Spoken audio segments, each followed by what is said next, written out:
Now, move over, Space Jam. There's a new animated basketball movie in town, or in the case of the new flick Goat, Rawball, the game of Rawball. Here to tell us more is film critic extraordinaire, Kate Rodger. Look, to be in the presence of media gurus such as yourselves, it's just a pleasure to circle back and be with you yet again to talk about films. I went to see Goat yesterday, so it's really fresh in my mind. And animated films have that ability to reach into your soul, and this is one of these films. And in fact, from the opening 30 seconds, which is a scene between this little goat it was just adorable, Will. And his mother, I was already kind of in tears. Yeah, right. And then off we go. And as you can see from this incredible footage, I think with animation, you have the ability to paint a story in a certain way. And the world in which these amazing animals, basketball animals, inhabit is so luscious and so gorgeous that every single frame of it, you feel like you're looking at something else. So it's visually an amazingly immersive experience. But I'm looking at that pig. Why always is the pig a bad person? Yeah, this is a young, tiny baby goat, and in a community where there are smalls, medium and large, and only the big animals play like NBA level raw ball. And just to be sure, it's not R-A-W, it's R-A-O-R, just to keep the parents happy. And it's basketball, and this tiny goat just wants to be the best basketballer in the world. But of course he can't play basketball, he's teeny. He's little guy. But as it happens, he ends up by a freak of nature playing for his biggest team and with his favourite basketball player who's sort of it's kind of at the end of her career.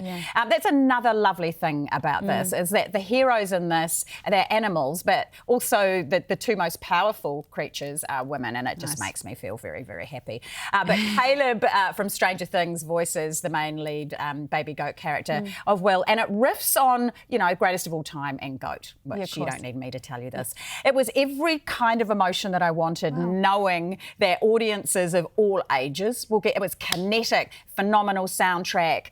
There was so much action, and even though it's reinforcing kind of I'm not going to call them tropes necessarily, but those lovely themes of dream big and you can do anything. I was so here for it, and the emotions were so real. It was an absolute banger, 5-star family flick. 5 stars. I could Fantastic. not recommend Goat more than Okay, I'll take the kids this weekend. Could you do that? Report back. But tell me whether I should see Wuthering Heights. There's so much discussion about this film. Obviously, the two hottest Australians to ever have, you know, walked the planet. Look, there's no question that on a purely objectively physical level, Margot Robbie and Jacob Elordi are pleasing on the eye. Absolutely. My husband has watched Barbie many times, not for the plot. No. Well, he'll be watching this, not for the plot, I can reassure you.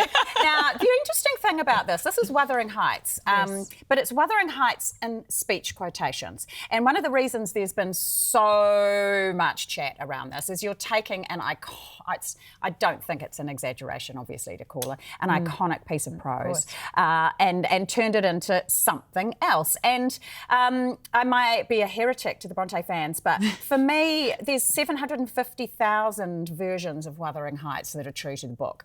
And what this amazing director Emerald Fennel has done, you can tell if you go back and watch Saltburn, and also Promising Young Woman, she's got a very specific kind of a vibe, and she just takes kind of what her experience of reading this book and interprets it in her own way, and that's what art should be. Otherwise, I mean, yawn. How boring. Yes. Otherwise, what's the point? It's the same old, same old. And I do get it. If you're going in as a fan and you want a play-by-play version, this is not for your you. film. And from the casting and all of the chat around when they cast these two actors, and you only just have to kind of put the basic plot of Wuthering Heights up against the basic plot of Wuthering Heights, and it's not the same. It is glorious. I felt like I was dragging myself to this film. I had to have 2 coffees, and I was like, it's not my vibe, but I do need to have an opinion.